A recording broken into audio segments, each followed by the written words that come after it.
दोस्तों नमस्कार। Study with MG Pathak YouTube channel पे आपका स्वागत है। इस वीडियो में भारतीय राज्य व्यवस्था विषय के संसद टॉपिक से प्रश्नों को लिया गया है। चलिए प्रश्नों को हल कर लेते हैं। पहला प्रश्न है, भारतीय संसद के दोनों सदनों की संयुक्त बैठक किस संबंध में होती है। यानी भारतीय जो संसद है, इसके जो दो सदन हैं, लोकसभा और राज्यसभा, इसकी संयुक्त बैठक कब होती है, यानी किस संबंध में होती है बताना है। तो ऑप्शन देख लेते हैं। ऑप्शन ए है वित्त विधेयक, ऑप्शन बी है संविधान संशोधन विधेयक, ऑप्शन सी है साधारण विधेयक, ऑप्शन डी है भारत के उपराष्ट्रपति का निर्वाचन के संबंध में। यानी चारों विकल्पों में से बताना है कि कौन सा विकल्प सही है कि जिसमें संयुक्त बैठक होती है। तो इस प्रश्न का सही उत्तर ऑप्शन नंबर सी होगा। साधारण विधेयक के संबंध में संसद के दोनों सदनों की संयुक्त बैठक होती है। संयुक्त बैठक का मतलब होता है कि कोई भी कानून या बिल किसी भी सदन में पास होने के समय उसमें असहमति या कोई उसमें कारणवश दिक्कत होता है, तो उस कानून को पारित कराने के लिए राष्ट्रपति एक संयुक्त अधिवेशन बुलाता है, जिसमें लोकसभा और राज्यसभा दोनों संयुक्त रूप से बैठते हैं और उसकी अध्यक्षता लोकसभा अध्यक्ष करता है। तो वो वित्त विधेयक के संबंध में संयुक्त बैठक नहीं हो सकती है, और न ही संविधान संशोधन के समय हो सकती है, और न ही उपराष्ट्रपति निर्वाचन के संबंध में हो सकती है। तो इसमें ऑप्शन सी सही होगा, क्योंकि साधारण विधेयक के संबंध में ही संयुक्त बैठक हो सकती है। और ये संसद के जो दो सदन हैं, लोकसभा और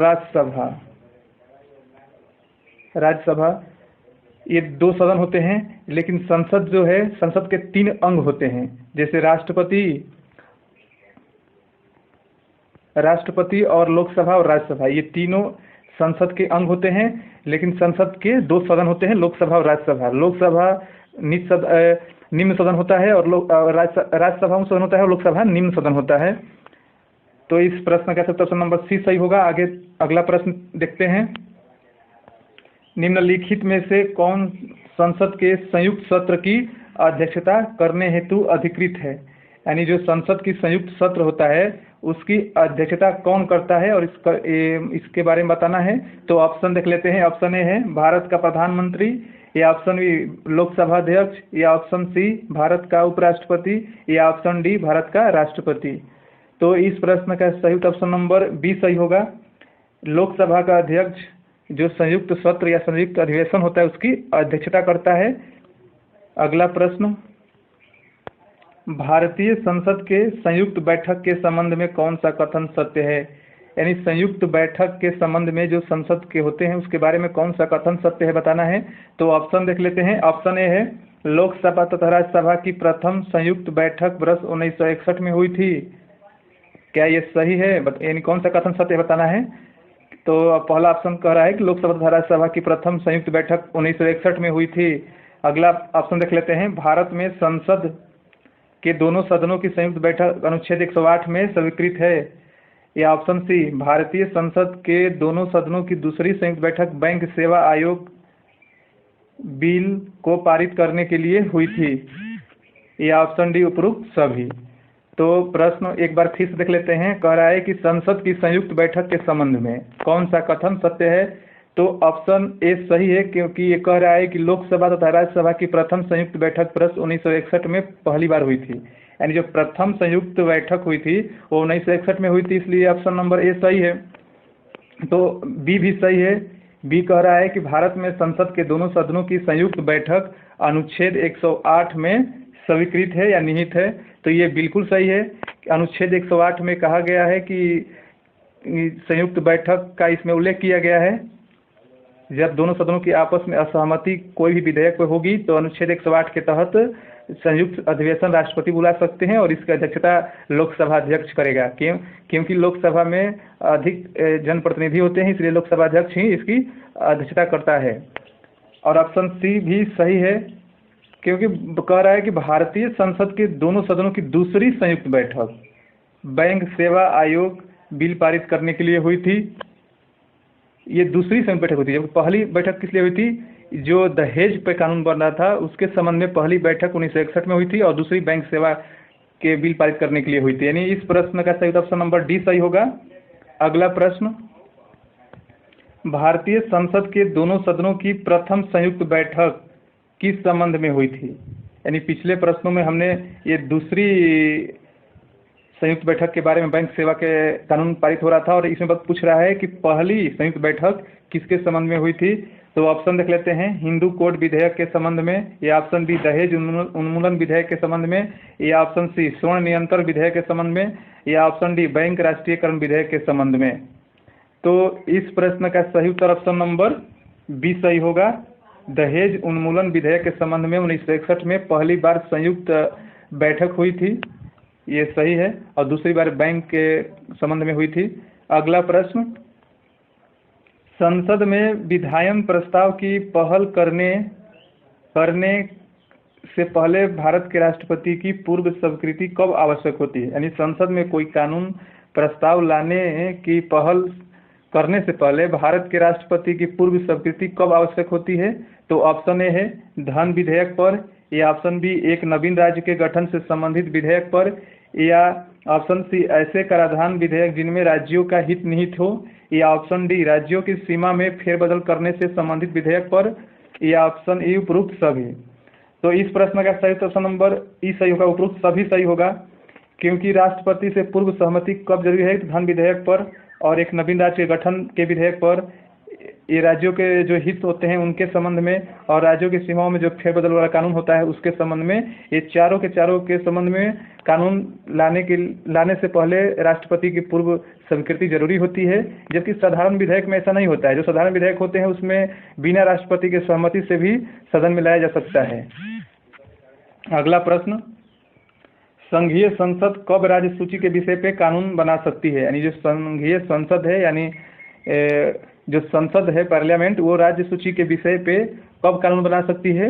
ये राज्य सूची के विषय जिसपे राज्य को अधिकार होता है कानून बनाने का, और जो संघ सूची का विषय होता है उस पर संघ सरकार कानून बना सकती है, और जो समवर्ती सूची के विषय होते हैं, यानी 3 अनुसूचियाँ होती हैं, इसमें 3 सूचियों में जैसे संघ सूची संघ के लिए, राज्य सूची राज्य के लिए, और जो समवर्ती सूची है उस पर राज्य और संघ दोनों कानून बना सकते हैं। तो ऑप्शन ए देख लेते हैं, अंतर्राष्ट्रीय समझौते को प्रभावी बनाने हेतु, या ऑप्शन बी राज्य में राष्ट्रपति शासन लागू रहने की व्यवस्था में, या ऑप्शन सी संबंधित राज्य की सहमति से, या ऑप्शन डी राष्ट्रीय हित में जब राज्यसभा 2/3 बहुमत से इस हेतु प्रस्ताव पारित करें, या ऑप्शन ई उपरोक्त सभी। तो इस प्रश्न का भी उपरोक्त सभी सही उत्तर होगा कि संघीय संसद राज्य सूची के विषय में कानून जब अंतर्राष्ट्रीय समझौते को प्रभावी बनाने हेतु या लागू करने हेतु जब कानून बनता है तो राज्य सूची के विषय पर भी कानून बना सकती है संसद। और जब राज्य में राष्ट्रपति शासन लागू रहता है तो उस समय भी संसद कानून बना सकती है राज्य सूची के विषय पर। और एक और कारण है, जब संबंधित राज्य यानी जो भी राज्य अपने राज्य सूची के विषय पर केंद्र से कहता है कि इस पे कानून बनाइए तो उसके सहमति से भी संसद कानून बना सकती है।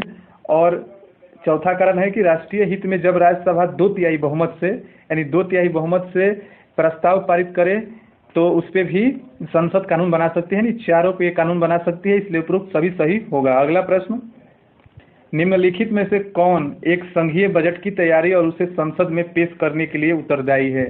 यानी बताना है कि जो संघीय बजट होता है उसकी तैयारी और उसे संसद में पेश करने के लिए कौन उत्तरदायी होता है।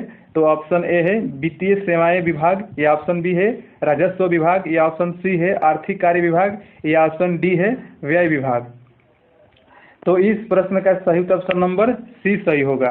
ये जो आर्थिक कार्य विभाग होता है इसकी जिम्मेवारी होती है कि बजट की तैयारी करे और उसे संसद में पेश करने के लिए उत्तरदायी है। अगला प्रश्न, निम्नलिखित में से कौन सी विधियां भारत के लोक वित्त संसदीय नियंत्रण रखने में काम आती है? यानी जो भारत में निम्नलिखित में से कौन सी ऐसी विधियां हैं जो भारत के लोक वित्त पर संसदीय नियंत्रण रखने में काम आती है, यानी संसद का जो नियंत्रण होता है लोक वित्त पर, ऐसा कौन सी संसदीय विधियां हैं बताना है। तो ऑप्शन ए है संसद में वित्त विधेयक का प्रस्तुत किया जाना, ऑप्शन बी है संसद के सम्मुख वार्षिक वित्तीय विवरण का प्रस्तुत किया जाना, या ऑप्शन सी विनियोजन विधेयक के पारित होने के बाद ही भारत की संचित निधि से मुद्रा निकालना, या ऑप्शन डी अनुपूरक अनुमोदन तथा लेखानुदान का प्रावधान, या ऑप्शन डी उपरोक्त सभी। तो इस प्रश्न का भी सही उत्तर उपरोक्त सभी होगा। यानी जो लोक वित्त पर संसदीय नियंत्रण होता है वो किसके माध्यम से होता है? तो संसद में वित्त विधेयक का प्रस्तुत किया जाना, यानी संसद में सरकार को वित्त विधेयक प्रस्तुत करना पड़ता है कोई भी व्यय करने के लिए, तो ये सही होगा। संसद के सम्मुख वार्षिक वित्तीय विवरण का प्रस्तुत किया, यानी संसद के सम्मुख वार्षिक वित्तीय विवरण प्रस्तुत करना पड़ता है सरकार को। और ऑप्शन सी है विनियोजन विधेयक के पारित होने के बाद ही भारत की संचित निधि से मुद्रा निकाल पाना, यानी जो विनियोजन विधेयक होता है उसको पारित होने के बाद ही भारत सरकार संचित निधि से मुद्रा निकाल सकती है। और चौथा है कि अनुपूरक अनुमोदन तथा लेखानुदान का प्रावधान, यानी जो लेखानुदान का प्रावधान है उसके माध्यम से संसदीय नियंत्रण लोक वित्त पर रखा जा सकता है, यानी चारों के माध्यम से जो लोक वित्त पर यानी जो खर्चे होते हैं धन हैं वो उस पर संसदीय नियंत्रण रखा जा सकता है। अगला प्रश्न, निम्नलिखित में से कौन सा विषय धन विधेयक के उपबंध में सम्मिलित नहीं है? सम्मिलित नहीं किया गया, यानी जो धन विधेयक के उपबंध में सम्मिलित नहीं किया गया है इसके बारे में बताना है। तो ऑप्शन ए है ये उधार है, उधार लेने से संबंधित उपबंध, या ऑप्शन बी कर से संबंधित उपबंध, या संचित निधि तथा आकस्मिकता की अभिरक्षा से संबंधित उपबंध, या ऑप्शन डी जुर्माना या अर्थदंड से संबंधित उपबंध। यानी कौन सा ऐसा उपबंध है जो धन विधेयक में सम्मिलित नहीं है? तो उधार लेने से संबंधित उपबंध ये जो है धन विधेयक में संबंधित है, कर से संबंधित उपबंध भी धन विधेयक ही होता है, और संचित निधि तथा आकस्मिकता की अभिरक्षा से संबंधित उपबंध भी धन विधेयक में होता है। तो इस प्रश्न का सही ऑप्शन नंबर डी सही होगा, जुर्माना या अर्थदंड से संबंधित उपबंध ये धन विधेयक नहीं होता है, बाकी ये तीनों धन विधेयक के अंतर्गत आता है, इसलिए ऑप्शन नंबर डी सही होगा। अगला प्रश्न, कोई विधेयक जिसमें केवल व्यय अंतर्वर्लित है और अनुच्छेद 110 से संबंधित कोई विषय सम्मिलित नहीं है तो उसे बताना है कि कोई विधेयक है जिसमें केवल व्यय अंतर्वर्लित है, यानी व्यय उसमें है और अनुच्छेद 110 से संबंधित कोई विषय सम्मिलित नहीं है तो उसे कहाँ कहाँ प्रस्तुत किया जा सकता है उसके बारे में बताना है। जैसा कि आप जानते हैं 110 में धन विधेयक से संबंधित प्रावधान है, इसमें कह रहा है कि उसमें 110 अनुच्छेद से कोई विषय सम्मिलित नहीं होना चाहिए, तो उसको कहाँ पेश किया जा सकता है? तो ऑप्शन ए है केवल राज्यसभा में प्रारंभ किया जा सकता है, क्या ये सही है? ऑप्शन बी केवल लोकसभा में प्रारंभ किया जा सकता है, क्या ये सही है? संसद के किसी भी सदन में प्रारंभ किया जा सकता है, या ऑप्शन डी केवल संसद के दोनों सदनों की संयुक्त बैठक में प्रारंभ किया जा सकता है। जैसा कि आपको पता है कि जो अनुच्छेद 110 के तहत सम्मिलित विषय होते हैं उसको केवल लोकसभा में प्रस्तुत किया जा सकता है, जबकि कह रहा है कि अनुच्छेद 110 से संबंधित कोई विषय सम्मिलित नहीं है तो उसे कहाँ पर पेश किया जा सकता है? तो उसे संसद के किसी भी सदन में प्रस्तुत किया जा सकता है। ऑप्शन नंबर सी सही होगा, क्योंकि वो धन विधेयक नहीं है तो संसद के किसी भी सदन में उसको पेश किया जा सकता है। और धन विधेयक से संबंधित विषय रहेगा, कानून रहेगा, तो केवल लोकसभा में ही प्रारंभ किया जा सकता है। अगला प्रश्न, भारतीय संविधान के किस अनुच्छेद के अंतर्गत अंतर्राष्ट्रीय समझौतों को प्रभावी बनाने हेतु संसद राज्य सूची के विषय पे कानून बना सकती है? यानी भारतीय संविधान के किस अनुच्छेद के अंतर्गत अंतर्राष्ट्रीय समझौतों को प्रभावी बनाने हेतु संसद राज्य सूची के विषय पे कानून बना सकती है? तो अनुच्छेद बताना है कि किस अनुच्छेद में उल्लेख किया गया है कि अंतर्राष्ट्रीय समझौते को प्रभावी बनाने के लिए संसद राज्य सूची के विषय पे कानून बना सकती है। तो चलिए ऑप्शन रख लेते हैं। ऑप्शन ए है अनुच्छेद 249, ऑप्शन बी अनुच्छेद 250, या ऑप्शन सी अनुच्छेद 252, या ऑप्शन डी अनुच्छेद 253। तो इस प्रश्न का सही ऑप्शन नंबर डी सही होगा। अनुच्छेद 253 के अंतर्गत अंतर्राष्ट्रीय समझौते को प्रभावी बनाने हेतु संसद राज्य सूची के विषय पे कानून बना सकती है। और ये जो अनुच्छेद 249 है इसके माध्यम से राज्यसभा एक पारित करके कानून बनाने के लिए लोकसभा को अनुमोदित कर सकती है। और ये प्रश्न के अनुसार ऑप्शन नंबर डी सही होगा। अगला प्रश्न, सामान्य वित्तीय विधायन में चरण सम्मिलित है, यानी बताना है कि सामान्य जो वित्तीय विधेयक या कानून जब पारित होता है उसके चरण कौन कौन से होते हैं? तो ऑप्शन ए है बजट का प्रस्तुतिकरण, यानी उसमें पहले बजट का जो वित्तीय विधायन है उसमें बजट का पहला प्रस्तुतिकरण होता है, उसके बाद बजट पे चर्चा होती है और विनियोग विधेयक को पारित करना और उसके बाद वित्त विधेयक को पारित करना, यानी उपरोक्त सभी सही होगा। ये चारों के चारों ये जरूरत पड़ती है और चारों क्रम से होता है। पहले बजट का प्रस्तुतिकरण किया जाता है, जब वित्त विधायन कानून बनता है तो बजट पर चर्चा होती है, फिर विनियोग विधेयक को पारित करना होता है, फिर उसके बाद वित्त विधेयक पारित हो जाता है। अगला प्रश्न, लोकसभा की बैठक समाप्त की जा सकती है। लोकसभा की जो बैठक है उसको समाप्त कब की जा सकती है? तो ऑप्शन ए है स्थगन द्वारा, ऑप्शन बी है विघटन द्वारा, ऑप्शन सी है सत्रावसान द्वारा, या ऑप्शन डी उपरोक्त सभी के द्वारा। तो इसका प्रश्न का सही उत्तर ऑप्शन नंबर डी सही होगा, उपरोक्त सभी द्वारा, क्योंकि स्थगन के द्वारा भी बैठक समाप्त की जा सकती है। किसी भी संसद की जो बैठक होती है, एक दिन में 2 बैठकें होती हैं, एक 11 बजे से 1 बजे तक और दूसरी बैठक 2 बजे से शाम के 6 बजे तक होती है। तो यह स्थगन जो करता है ये लोकसभा अध्यक्ष करता है।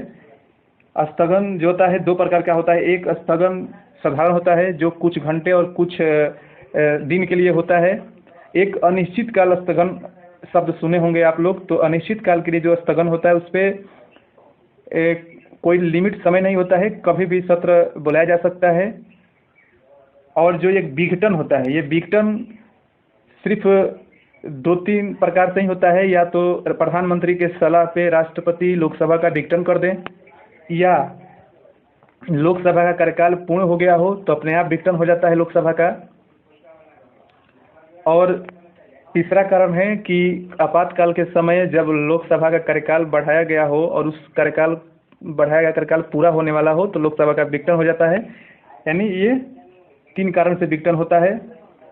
और जो ऑप्शन सी है सत्रावसान द्वारा, ये राष्ट्रपति करता है, किसी सत्र को ही समाप्त कर देता है, ये राष्ट्रपति के द्वारा किया जाता है। यानी ये तीनों माध्यम से लोकसभा की बैठक समाप्त की जा सकती है, इसलिए उपरोक्त सभी सही होगा। अगला प्रश्न, लोकसभा का कार्यकाल को बढ़ाया जा सकता है, लोकसभा कार्यकाल को बढ़ाया जाता है, माने कब बढ़ाया जा सकता है? तो ऑप्शन ए है एक बार में 6 महीने के लिए बढ़ाया जा सकता है, या ऑप्शन बी किसी भी परिस्थिति में नहीं बढ़ाया जा सकता है, या ऑप्शन सी आपातकाल की घोषणा के दौरान एक बार में 1 वर्ष के लिए बढ़ाया जा सकता है, या ऑप्शन डी आपातकाल की घोषणा के दौरान एक बार में 2 वर्ष के लिए बढ़ाया जा सकता है। तो इसमें ऑप्शन सी सही होगा, क्योंकि आपातकाल की घोषणा के दौरान एक बार में केवल 1 वर्ष के लिए ही बढ़ाया जा सकता है, इसलिए ऑप्शन नंबर सी सही होगा। अगला प्रश्न, प्रोटेम स्पीकर का कर्तव्य होता है, ये प्रोटेम स्पीकर का कर्तव्य क्या होता है बताना है। तो ऑप्शन ए है स्पीकर की अनुपस्थिति में सदन की कार्यवाही का संचालन करना, या ऑप्शन बी सदस्यों को शपथ दिलाना, या ऑप्शन सी केवल सदस्यों के चयन प्रमाण पत्र को चेक करना कि वह सही हैं, या ऑप्शन डी इनमें से कोई नहीं। तो इस प्रश्न का सही उत्तर ऑप्शन नंबर बी सही होगा कि जो नए सदस्य चुन के आते हैं उन सदस्यों को शपथ दिलाने के लिए एक प्रोटेम स्पीकर राष्ट्रपति के द्वारा नियुक्त किया जाता है, चुना जाता है, और इनका कार्य होता है कि सदस्यों को शपथ दिलाना। और जो लोकसभा की बैठक होती है उसमें एक अध्यक्ष का चुनाव कर लिया जाता है। यानी प्रोटेम स्पीकर का सिर्फ केवल कार्य है कि जो नए सदस्य आते हैं लोकसभा में चुन के उनको शपथ दिलाना। अगला प्रश्न, लोकसभा अध्यक्ष को हटाने के लिए संकल्प विचाराधीन हो तो इसके संबंध में कौन सा कथन गलत है बताना है। ये ध्यान दीजिएगा, गलत है बताना है कौन सा कथन गलत है। जब लोकसभा अध्यक्ष यानी जो स्पीकर होता है उसके हटाने के लिए संकल्प विचाराधीन, यानी उसको हटाने के लिए लोगों को उसमें अपना संकल्प प्रस्तुत किया है, यानी वो विचाराधीन है, तो इसके संबंध में कौन सा कथन गलत है। तो ऑप्शन ए है अध्यक्ष को लोकसभा में बोलने और उसकी कार्यवाही में भाग लेने का अधिकार होगा। क्या ये सही है या गलत है बताना है। तो अगला ऑप्शन भी देख लेते हैं, स्पीकर को ऐसी स्थिति में उसे मत देने का अधिकार होगा परंतु मतों के बराबर होने की दशा में मत देने का अधिकार नहीं होगा। या ऑप्शन सी अध्यक्ष पीठासीन अधिकारी होगा, या ऑप्शन डी इनमें से कोई नहीं। तो ध्यान से इसको देखिएगा कि जब लोकसभा को हटाने के लिए संकल्प पारित होता है तो उस समय जब अभी हटाया नहीं गया हो, विचाराधीन हो, तो उस समय अध्यक्ष लोकसभा में बोल सकता है, उसकी कार्रवाई में भाग ले सकता है, इसका अधिकार होता है। तो ये तो सही है, हमें बताना है कौन सा कथन गलत है। स्पीकर को ऐसी स्थिति में उसे मत देने का अधिकार होगा। स्पीकर साधारण लोकसभा में अपना मत दे सकता है, जैसे सब संसद सदस्य मत देते हैं, परंतु जो निर्णायक मत होता है, जब जैसे कि वो पीठासीन अधिकारी जब अध्यक्षता करता है तो उस समय जब कोई भी कानून पे जब मत होता है बराबर अवस्था में आ जाता है तब लोकसभा अध्यक्ष अपना निर्णायक मत देता है। तो ये जो निर्णायक मत होता है, ये जो बराबर होने पर दिया जाता है, वो मत नहीं दे सकता है, बाकी साधारण मत दे सकता है। और ऑप्शन सी है, यानी ये सही है जो कथन है। ऑप्शन सी कह रहा है कि अध्यक्ष पीठासीन अधिकारी होगा, यही गलत है। जब लोकसभा स्पीकर पे हटाने का संकल्प विचाराधीन होगा तो लोकसभा अध्यक्ष पीठासीन अधिकारी नहीं होगा, यानी लोकसभा का अध्यक्षता नहीं करेगा। वो केवल लोकसभा में बैठ सकता है, कार्यवाही में भाग ले सकता है, बोल सकता है और साधारण मत दे सकता है, लेकिन निर्णायक मत का प्रयोग नहीं करेगा। इसलिए ऑप्शन नंबर सी सही होगा प्रश्न के अनुसार। अगला प्रश्न, लोकसभा अध्यक्ष का कार्य एवं शक्तियों के संबंध में कौन सा कथन सत्य है बताना है। तो ऑप्शन ए है, वह लोकसभा के सभी संसदीय समितियों का सभापति नियुक्त करता है। तो ये सही है, क्योंकि वो लोकसभा के सभी संसदीय समितियों के सभापति का नियुक्त करता है, ये सही है। 10वीं अनुसूची के तहत दल बदल जो प्रबंध है उसके आधार पर लोकसभा के सदस्यों की अयोग्यता के प्रश्नों का निपटारा करता है, ये भी सही है। जो दल बदल कानून 85वां संविधान संशोधन जो 52वां संविधान संशोधन 1985 में हुआ था, उसके तहत जो दल बदल कानून है जो 10वीं अनुसूची में उल्लेख है, उसके तहत कोई भी सदस्य अगर अयोग्य घोषित होते हैं तो उसका निपटारा लोकसभा अध्यक्ष ही करता है। अगला ऑप्शन है, लोकसभा अध्यक्ष यह तय करता है कि विधेयक धन विधेयक है या नहीं, यानी जो लोकसभा अध्यक्ष है उसका वही यह तय करता है कि कोई विधेयक धन विधेयक है या वित्त विधेयक है। तो यह भी कथन सही है, तो उपरोक्त सभी सही होगा। ये तीनों का तीनों लोकसभा के अध्यक्ष के संबंध में शक्तियाँ एवं कार्य हैं। अगला प्रश्न, निम्न में से कौन सी शक्तियाँ लोकसभा को राज्यसभा की तुलना में अधिक प्राप्त है, यानी लोकसभा को राज्यसभा की तुलना में अधिक शक्तियाँ प्राप्त हैं, कौन सी शक्तियाँ हैं। ऑप्शन ए है, धन विधेयक के निरस्तीकरण अथवा संशोधन के संबंध में। तो ये बिल्कुल सही है, क्योंकि धन विधेयक केवल लोकसभा में प्रस्तुत होता है, धन विधेयक और वित्त विधेयक। और धन विधेयक तो ये अधिकार निरस्तीकरण अथवा संशोधन का अधिकार किसका है, तो केवल लोकसभा का है, ये राज्यसभा की काम नहीं है। अब ऑप्शन बी है, धन या वित्त विधेयक केवल लोकसभा में प्रस्तुत किया जाता है, ये भी कथन सही है। मंत्रिपरिषद के उत्तरदायित्व के संबंध में ये भी कथन सही है, क्योंकि मंत्रिपरिषद जो है वो लोकसभा के प्रति उत्तरदायी होते हैं। तो ये तीनों जो है राज्यसभा से अधिक शक्तियाँ लोकसभा को प्राप्त हैं, यानी उपरोक्त सभी सही होगा इस प्रश्न का। और यहीं पे एक ध्यान दे दीजिए कि जो राज्यसभा की भी कुछ विशेष शक्तियाँ प्राप्त होती हैं लोकसभा से कहीं अधिक है। जैसे कोई भी नई अखिल भारतीय सेवा की स्थापना करना हो तो लोकसभा नहीं राज्यसभा ही गठन कर सकती है। तो ये लोकसभा से अधिक शक्तियाँ प्राप्त होती है राज्यसभा की, जब नई अखिल भारतीय सेवाएं को स्थापना करना होता है। अगला प्रश्न, निम्नलिखित में से कौन प्रथम जनजातीय लोकसभा अध्यक्ष थे, यानी जनजातीय लोकसभा अध्यक्ष बताना है कौन थे। तो ऑप्शन ए है जीवी मावलंकर, या ऑप्शन बी मनोहर जोशी, या ऑप्शन सी पीए संगमा, या ऑप्शन डी इनमें से कोई नहीं। तो इस प्रश्न का सही ऑप्शन नंबर सी सही होगा। पीए संगमा जो है ये प्रथम जनजातीय लोकसभा अध्यक्ष थे, और जो जीवी मावलंकर है ये प्रथम लोकसभा अध्यक्ष हैं, और ये प्रथम जनजातीय लोकसभा अध्यक्ष हैं पीए संगमा। अगला प्रश्न और इस वीडियो का अंतिम प्रश्न, आप इस वीडियो को लाइक एवं शेयर करिएगा और चैनल को सब्सक्राइब करिएगा। इस चैनल पे आपको इम्पोर्टेंट प्रश्नों को हल कराया जा रहा है टेस्ट सीरीज के माध्यम से। जो UP TGT PGT LT grade या D triple SB TGT PGT और जो अन्य एग्जाम है उनमें यहाँ से प्रश्न बनते हैं। चलिए अंतिम प्रश्नों को हल कर लेते हैं। तारांकित प्रश्नों के विषय में क्या सही है।